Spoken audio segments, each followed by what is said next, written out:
Hello and welcome to the Shift and Lift Mindset Show, the place where we shift and lift our mindsets to go from where we are to where we want to be. And I'm so excited because in the middle of that is a gap. Where we are, where we want to be, takes a shift in mindset. And the gap is what we're going to be talking about today with my beautiful, wonderful, amazing guest. I'm so excited to have him here, Mr. Thom Singer, and we are going to meet him right after this. The strongest prison bars are in your head. Leaders and teams, it's time for a jailbreak.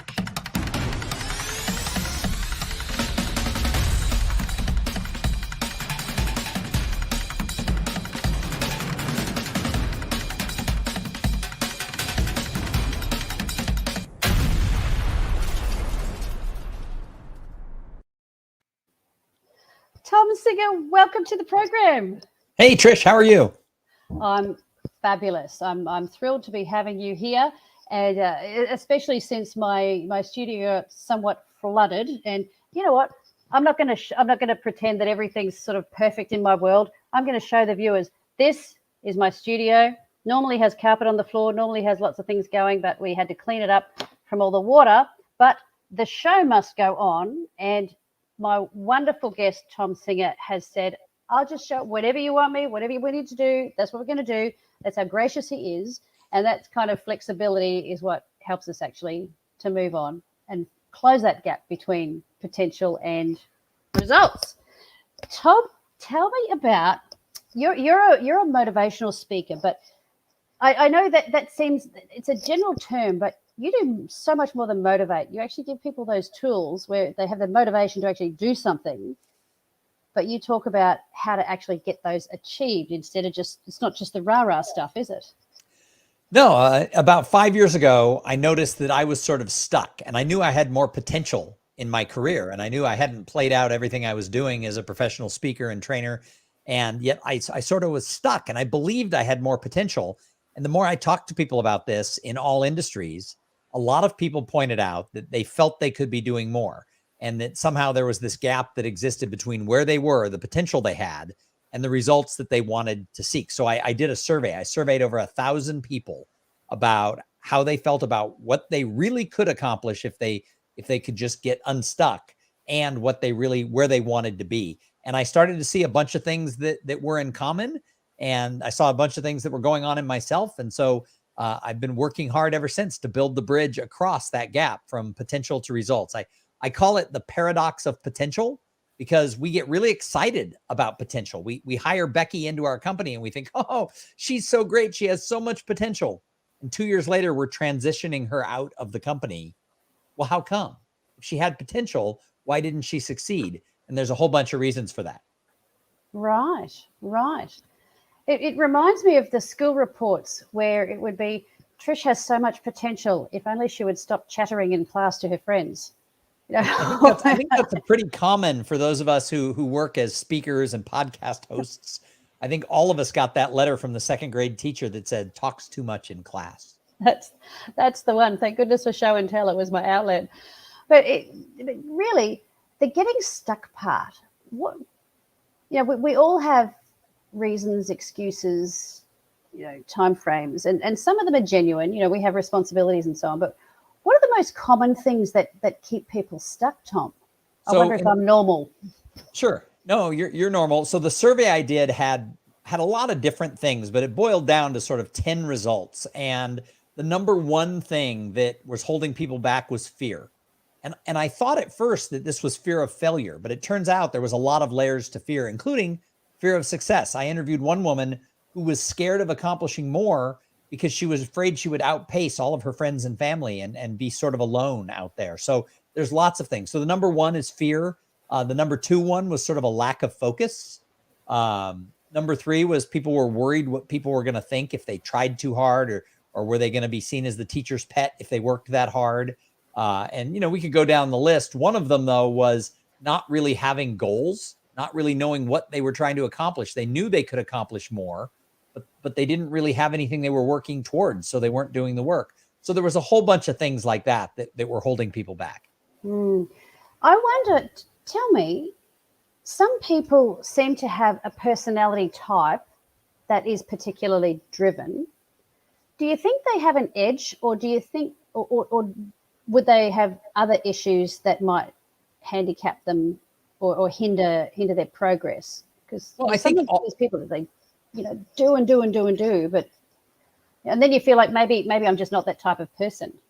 Well, I think all of us have positives and negatives in our personality and different traits that we can do. So yeah, I think that, if you have an amazing work ethic, I think it can get you a long way. So my daughter went to a really prestigious college, and she used to make the joke that she was the dumbest person at the college, but that her secret weapon was her work ethic, which is what got her in, that she just was so driven and so myopic. But being that driven and that myopic in high school, she didn't go to her prom because that weekend was the best weekend to go visit a college. So, I think, and she doesn't care. She is looking back, she's happy we went and visited the college. But I think that we have personality traits, and whatever your strengths are, if you play to your strengths, I think you're going to succeed farther. And I think a lot of us play to our weaknesses. It's so true, because we do focus on the negative. It's human nature. And then even with our schooling and education, we are conditioned to have things pointed out that need improvement, that we need to work on. And yet, like you said, if we played to our strengths and either outsourced or adapted to our weaknesses, then that would be. So one of the things that you touched on was not being able to focus. So what would be a way, have you got some tips on helping people to actually focus so they can get on with that list if they're not naturally that way? I wish I could tell you I had tips. I'm horrible at this, right? I'm easily distracted. I especially with things going on in the world, I'm drawn to go watch the news. So I sat down today to eat my lunch, and I usually take about 20 minutes to make and eat my lunch. And I spent an hour watching CNN trying to see what was going on in Ukraine. So I think it's for me, I'm not really good at that. I use an app called Todoist. And I love the app because where I used to keep everything on like a yellow pad list of my to-dos, but then all my to-dos were on the same yellow pad list, even if I didn't have to do them today. And what Todoist does is I can say what day I have to do it. So when I log on, I only see today's tasks. I don't see tomorrow's. I don't see Fridays. Next week, I just see today's tasks. So that has helped me a little bit. But the truth is, I'm not a productivity expert. I'm all over the map, and I get easily distracted, and that holds me back. That's part of the reason that, I haven't jumped farther across my own gap is that is a weakness that I'm stuck with. Well, I'm comforted to hear that, because I can be the same, and I can be driven, and I'm sure it's not just me, it'll be some of our viewers too, that we can be driven by the shoulds, that we should do this and we should do that. And perhaps when we're driven by what we think, what has to fill that gap is what other people think, because you mentioned other people's opinions, that I have to live up to this or that. One of the things I think the pandemic has been good for is to reprioritize people's agendas, where if they couldn't be so focused on their work and so on, and they had to be home, they actually rediscovered their relationships and cared about people and cared about their neighbours. And I made all these new friends. I'd been here 2 years in my new house, and it was during the pandemic, walking my dog, that I met my neighbours properly. I knew the immediate ones, and now we still, when they go past in the car, it's a wave. And so perhaps allowing yourself time, instead of condemning ourselves for watching too much CNN, we just go, you know what, that was okay for a bit. But yeah, as you said, play to your strengths and find those times where you do actually do things, I guess, because there's always time for the things that are really important, that you really have a passion for. Like if you fall in love, you will make the time. It's been a while, so I'm still with I am still with the fellow I'm still in love with. But when you just to clarify that one, Justin's really great. It'll be 30 years this year. We have our 30th anniversary coming up April 4th, less than a month from now. We'll be married 30 years. Oh, there you go. We're October. So, still there. So, yeah, well, I always say we've been together a long time, and she still likes me most days. I know, 30 years. You don't get that for murder. So, And I've met a few murderers. So anyway, yeah. So yeah, I think I like that. Thank you for being so vulnerable and normal and making how we are normal, because we do want to close the gap, but we don't want to do it at the expense of robbing ourselves of all the joy in life and actually living. Because I don't want to go back to being driven, but I still want to make the most of the opportunities that I have. So there's all this potential, and then I want some results. So it's getting that balance. And yeah, so there we are. There's that. Which brings me to the fact that this is obviously very much of interest to you, because yes, you're a speaker and you are a podcast host and you do several podcasts, but your personal podcast, which got my attention, was the one that I will share now. And that is, hang on, have I got the right one? Just let me just go. There we go. We'll go here. Making Waves at Sea Level, which is about bridging the gap, isn't it, between potential? So you get to talk to other people about those. Yeah, it's really an interview show, and I interview business leaders about how do they shake things up and make things happen and bridge that gap in their business. What are they doing that's making waves, if you will, at as a leader? What are they doing to shake things up and make waves and get themselves and their team and their company farther along that path? And that path is going to be filled with gaps that are going to come up along the way. And what's interesting when you manage a team is not everybody has the same things that hold them back. So, if you're going to help your team go farther down this path, you're going to have a lot of solutions, because it is not one size fits all. Because where I might be a little bit scatterbrained and not focused, somebody else is super driven and they have something else that's holding them back. So, when you're working with a team, it's not at all one size fits all. No, and you need that variety of talent to cover the different things that need doing. You can't have the person who's super duper focused in a role where they have to keep their eye on a lot of balls floating around, right. or where they need to stop and notice that customer is not being looked after, and doing that follow-up and that care and compassion. And in the survey that I did of 1,000 people, there were 10 answers that sort of came up as the most common way to help people get across that gap. And so what's interesting is for a leader, you need to know all 10, because I might need 2 or 3 of these things to help me, but Trish might need 1 or 2 other things, and Bobby needs something else. So it's one of those things that, the 10 most common things that help people excel, they sound really easy until you start thinking, wow, what is the combination to this lock? Well, that's right. And when you're busy and things are going on, it can be tempting to not put the time into finding out. And when you're pressured and stressed, you will default into your own style and expect everybody else to line up with that. Yep. That'd be fair to say. Yeah, absolutely. So I would encourage people who are watching, or you might be watching the recording, and we are on Facebook, we're on LinkedIn, we're on YouTube. And by the way, like and subscribe, please. But at the same time, I would love you to head over to Making Waves at Sea Level and like and subscribe this podcast, because these are the things that are important for taking us forward. These are the questions that Thom has asked people and got those answers. And they can find it on pretty much all the podcast apps. I assume they're all international. So I assume they can find it on Apple. Mm-hmm. They can find it on Apple. They can find it on Stitcher. They can find it on Spotify. And it's just Making Waves at Sea Level, C as in CEO, CFO, etc. That's right. And so they can also find it at your website. I'll put your website there. It's thomsinger.com.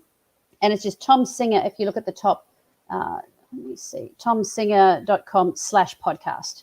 Yep. So when you go there, you will find it here. So we've got his different pages on here. He is a keynote speaker. He is an MC. I was going to call him, when I was doing this promo, I was going to call him the man with the golden tonsils. But maybe that's just my Australian ear hearing this beautiful, smooth, honeyed American accent that's coming through and thinking, and we've got our Australian twang that people think that can they really understand what we're saying? But it was just lovely. So yeah, I was always told Americans love the Australian accent, and I was always told the Australians didn't love the American accent. So it depends.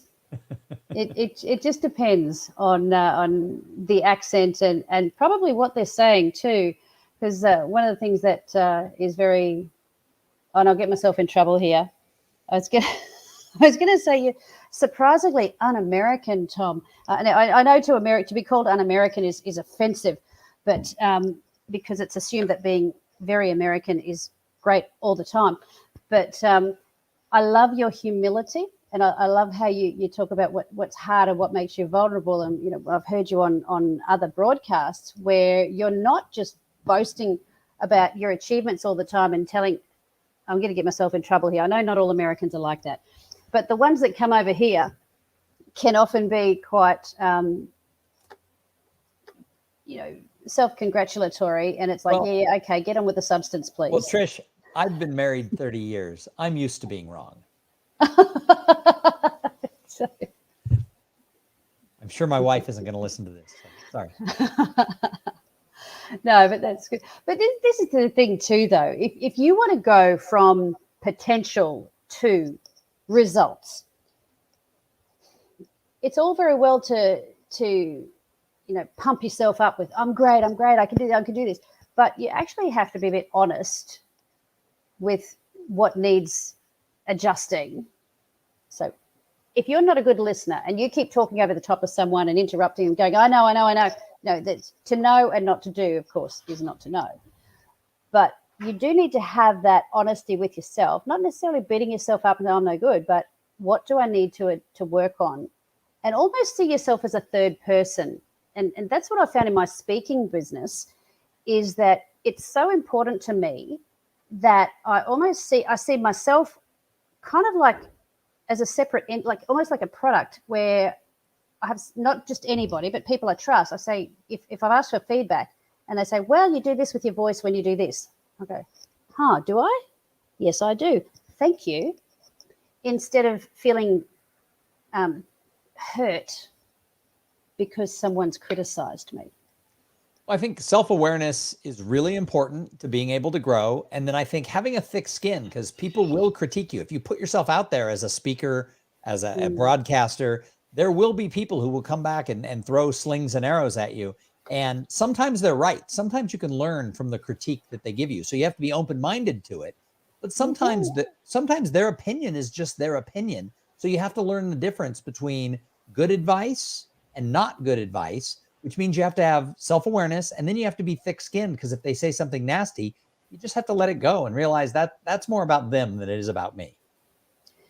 Yes, it is. That's so true. And you always need to be gracious in the giving of that advice, because when people give that advice, they may not, it might be true, but they deliver it in a way that is perhaps not the most tactful. And you can focus on that. And I had a man say to me once, when I heard there was going to be a woman, this is for a church, he just heard there was going to be a woman preaching. I thought, oh, no, I don't like women preaching. I went, oh, okay. He said, yeah. And I said, oh, so do you feel that way about dark-skinned preachers as well? He goes, no, just women. And it's the voice. It's so, high. It just can't, the way it goes on and on. It's stringy, high-pitched. And I just went, okay. And he said, no, but I could listen to you all day. And I thought, oh, well, thank you so much. But because I thought it might have been about, some people don't think women should preach and so on, but it wasn't that. It was just the sound of their voice. Well, it was an American. So he's like, and I actually took note of that, because there are, with women's voices being a bit more high-pitched, it can sound a little bit strident, and we do have to watch our tone. And similarly with men, their voices can be so low and growly that they can be unclear, or they can put people to sleep, or they can sound angry. So we've got to be that awareness. It goes, it's all around. So bridging the gap in your profession, if you're a speaker or if you're a leader of some kind, bringing correction, because you can come across as harsher than you intend to because of your delivery. So, yeah, I love that self-awareness. And speaking of communicating and correction and connecting with people, because to really give correction well, you do need to care about the person for them to receive it, because you want it for their benefit, as opposed to just telling them off. And you have some expertise in communication as well. Talk to us about that. Well, I mean, I started speaking 15 years ago, and one of the things I learned is that if you're going to be a good orator, if you're going to be a good speaker, you have to meet people where they are. And so part of communicating with people is understanding who is your audience. So while I don't change my speeches up a lot, I don't do a lot of customization. I do some because I have to make it relevant to every audience. I do have to understand who they are and where they come from. So if I'm speaking to people I know are going to be in full agreement with what I'm saying, I can talk a lot faster and I can move along and I can make assumptions about a lot of the things I say. But if I'm presenting to a group of people, or even just talking to an individual where maybe we're not on the same page, I think then you have to slow down and you have to give people a chance to make the decision to follow you, to come along. And so I found that getting to know your audience beforehand, showing up early, meeting the people, talking to the meeting planner, interviewing as many people as you can the weeks leading up to the conference where you're going to speak, allows you to understand where the people in the audience are coming from. And then you don't have to adjust your topic or the things you talk about. You just adjust how you present. I think presence is a really important part of communication. I mean, we've all met people who were kind of jerky, kind of jerks, and their presence comes off as gruff and things like that. And then everybody pulls back. You sort of have that pushback from them. And other people, we meet, they're very gung ho, they're very chipper, they're glad to be there, and you want to lean in towards them. So I think understanding the other person allows your communication to be that much better. I absolutely agree. And with conferences, and for those who are listening who might be in the speaking, because I know that a lot of them will be in the speaking industry, that one of the things I try to do is be there for the whole conference if I can.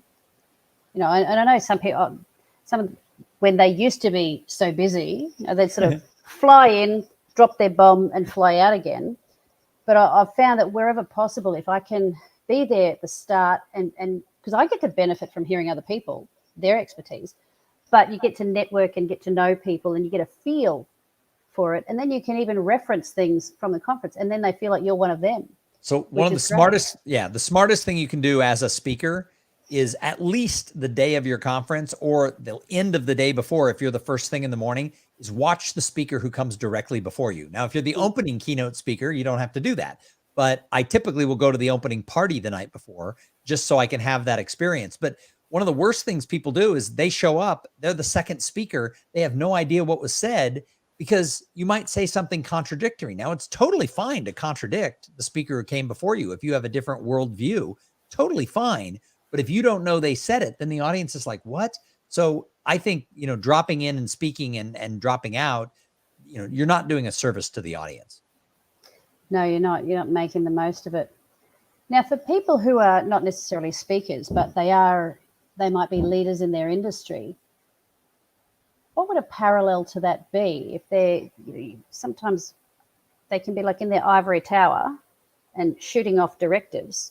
How can a leader or a manager, well, it's probably more the leaders who are, but the managers are generally on the floor quite often or delivering the directives. But what's some advice you can give to people who want to make connections or are thinking, gee, should I even bother? Things that they can do to be a bit more approachable. I think it goes back to the famous sort of edict of the 1980s. I think it was Tom Peters, the author, who talked about management by walking around. And he said that, if you're going to manage a whole team and you're the CEO, you need to go down and walk around on the different floors. You need to go to the factories. You need to walk around and talk to the people. Because again, if you don't understand who the people are who you're trying to communicate with, even if it's, as a leader, then you're going to have missteps and miscommunications. But if you can spend time with people, you're going to solve a lot of problems. The answer to most human conflict is understanding. That's just so good. I've had a number of jobs in my life, and it's just so different at each time. And the bosses that, and you have to remember what it was like for you when you were young. I'm in my 50s now, And when I was in my 20s, there would be women my age, my current age, who I would refer to as the dragon ladies, and they were terrifying. And you know, if I needed, there's no way I would ask them for help or advice or anything, because it would be as though they were just walking around telling you off.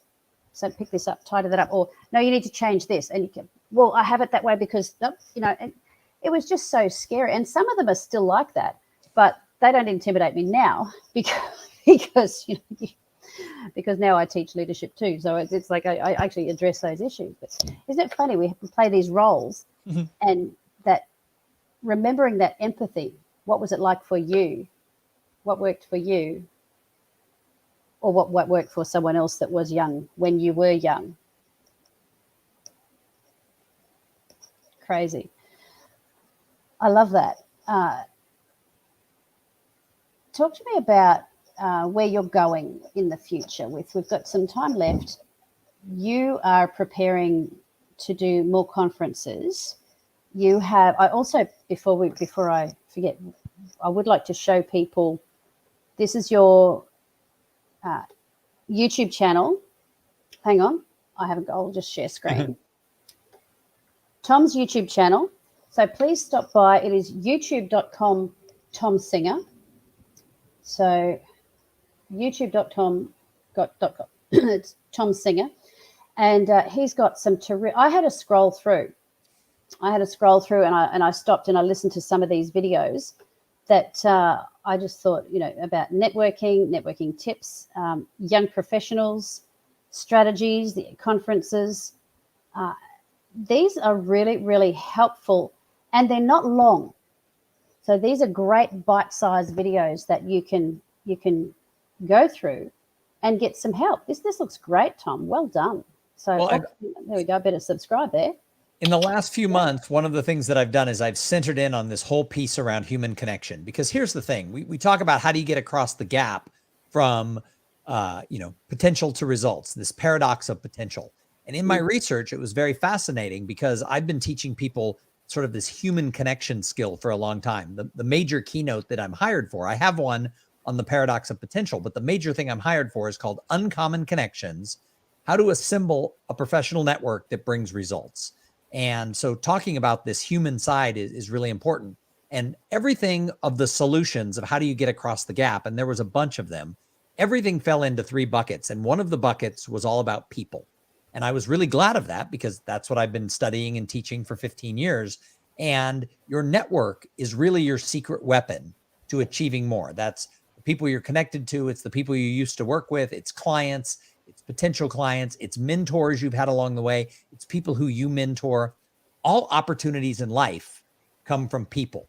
And everybody knows, we're all told, oh, well, you have to network. Networking is how you find a job, etc. But most people I talk to do it all wrong. And so that's why I focused in on that YouTube channel, on really focusing in on how do you create uncommon connections. And what an uncommon connection is, we've gotten very used to likes, links, shares, and follows on social media. But I have 6,000 people who I'm connected to on LinkedIn, but I only have about 24 who send me a lot of work and who I know exactly what they do. And I send them a lot of referrals. You can't have an unlimited number of uncommon connections. By definition, if you had 6,000 of them, they wouldn't be uncommon. They would be common. So we need to focus on growing those relationships where we can create a long-term and mutually beneficial, you know, connection over time. And so that's what I've really focused in on that channel, is really helping people get bite-sized nuggets on how to be able to focus on the people side of business. Oh, I love that. Thank you so much, Thom. There he is, Thom Singer, connecting people, helping people to grow, get from their potential to their results. So I would encourage you, subscribe to his channel, to subscribe to his podcast, which is just brilliant. And one of your connections is Richard Bliss, and you have got a brilliant, please go and listen to the podcast to do with LinkedIn, because that's exactly what you're talking about. It's just terrific.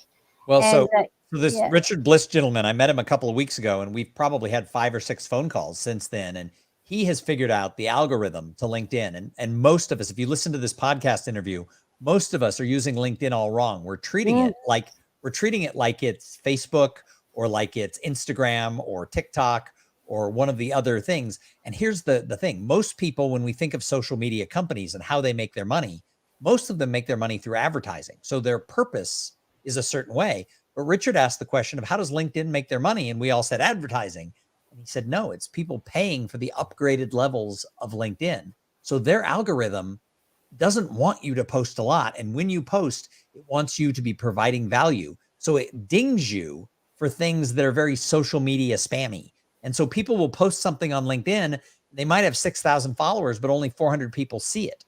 And so that episode talks about how do you get more people in your network to see the things you post on LinkedIn, and how do you use it as a tool that can actually drive business. And in the last 2 weeks, I've changed everything that I've done on LinkedIn, and more people are viewing my profile, more people are seeing my posts, and I'm having more fun commenting on the posts of people I respect. So it was a whole mindset change on how to use that tool for success. So that's, I would say, go, if you listen to nothing else, listen to that episode. Well, that's definitely worth subscribing for. So please like and subscribe to Thom Singer. Like and subscribe here and make a comment. I always come back and check when there's been some extra comments come, because often you might be watching the recording. Thom Singer, thank you for helping us to get some more ideas about how to go from our potential to our results and communicating better with people while we do it. It's been lovely having you on. Oh, it's been great. And hello to all my friends in Australia. G'day. And we'll say toodaloo, goodbye. And we will see you next time. Bye all.